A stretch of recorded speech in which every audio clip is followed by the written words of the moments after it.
We have just finished another year of homeschooling. We officially finished last week, and we are on into our 6th year of homeschooling. So if you're interested in seeing or hearing about how our year went, stick around. So there was a lot of change this year in comparison to other homeschooling years. We entirely mixed up, turned over our curriculum. We were following the Well-Trained Mind, a classical model of homeschooling. I was using a little bit of Charlotte Mason method, but I was discovering more and more about Charlotte Mason method.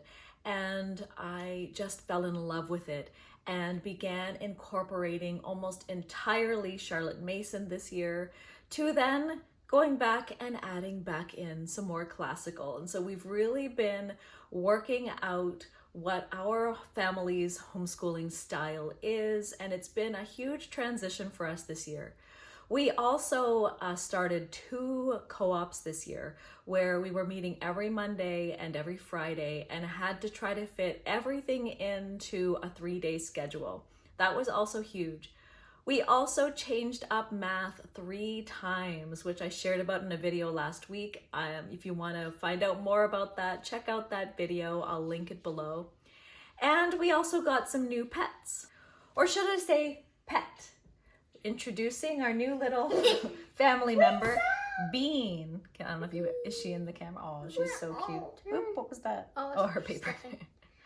That's our newest little family member we got just about, what, a month ago? Yeah. Okay.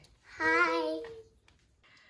My daughter made a presentation all about hamsters. She learned all about what hamsters require to look after them and all these things. And then when she finished, her dad ended up saying, yes, she could have a hamster, and we went out and got her one. And she's been really great. She's really, we had guinea pigs a few years ago, and that didn't turn out quite so well, but she has become very responsible, and she's doing a great job looking after them.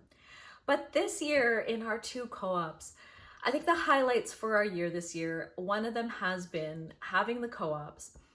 We ended our year with a blast. We filmed a Shakespeare movie. The kids acted out all the parts, and we made a video of them acting out this play. We had a science presentation in that Olivia presented everything she learned about hamsters. Eliana did a presentation all about our solar system. And then we had a final concert at our Friday co-ops where the kids got to recite poetry, sing folk songs, do Swedish drill, and a bunch of other things, a pizza party and cake. It really was an amazing year, and it was a wonderful learning experience for me as a homeschool teacher, learning how to really grow in my teaching abilities and skills.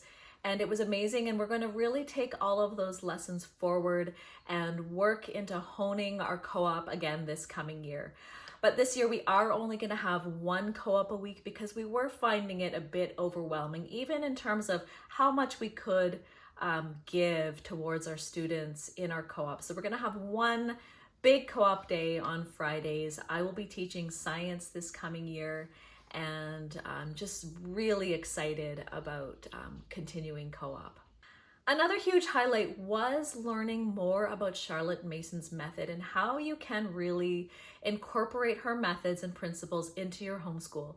I at first went into it thinking that you have to be a Charlotte Mason purist, that it has to be all or nothing, or you just won't get her principles and methods right. But I've really learned that there are a lot of ways that you can do her methods and incorporate them into what you already have. For example, narration. You know, rather than getting your children to maybe fill in the blank work pages or maybe even nothing at all, after reading a book, after reading your science or your history or geography, having them narrate back what they've learned is really an excellent way to help allow those details to sink into their working memory. And we have really enjoyed it. It's helped develop their language, syntax, building their vocabulary, putting great sentences together, thinking how to sequentially summarize what they have read and putting it into words. It's been a wonderful exercise, and we're going to continue doing that all the way up until high school. Another huge highlight for us was just finding friends and not even finding friends just for my children, but for myself. I really have bonded so well with the moms in our co-ops, where we really can support one another, we understand one another. We really, homeschooling communities are something that are really unique, and you may have friends, but if they aren't also homeschooling, it's quite difficult at times to really share an understanding and help bear each other's burdens, through the tough times, and celebrate the wonderful times together, because other people who don't homeschool just don't get it. So it's wonderful to find friends.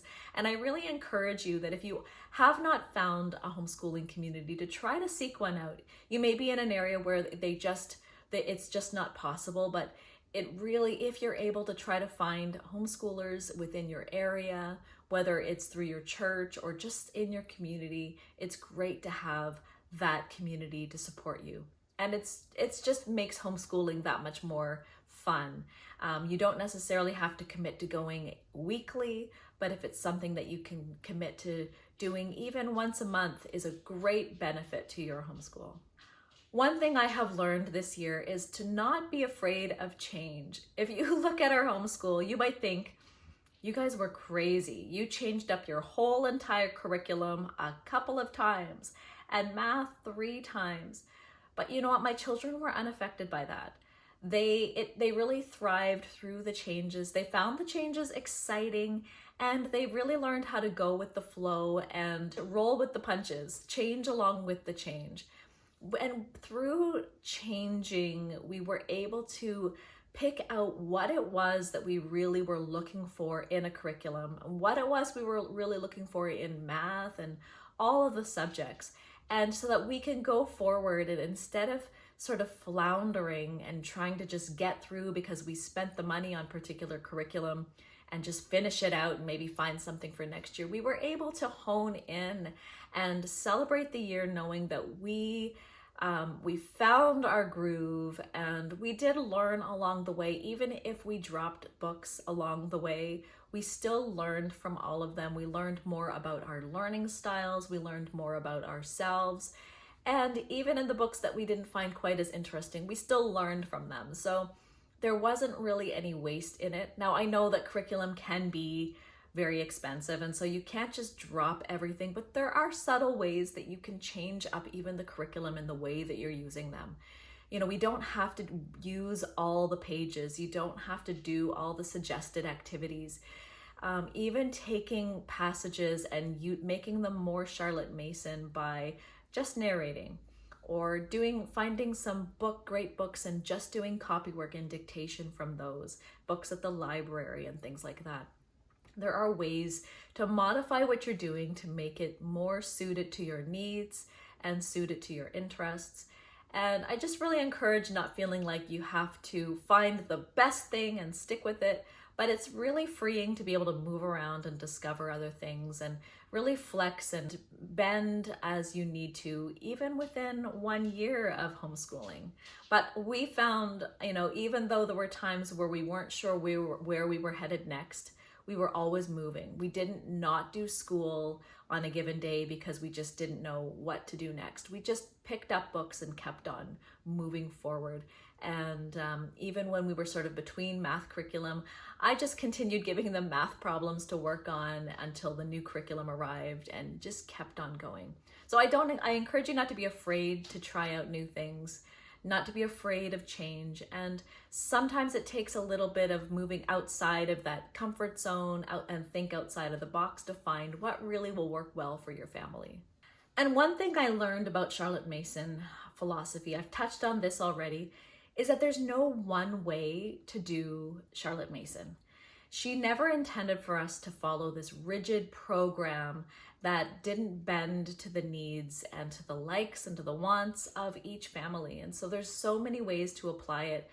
In this past year, I've looked at so many Charlotte Mason curriculum, and all of them are very different in subtle ways, sometimes more drastic ways, but they are, for the most part, really great curriculum, and there are so many ways that you can apply it.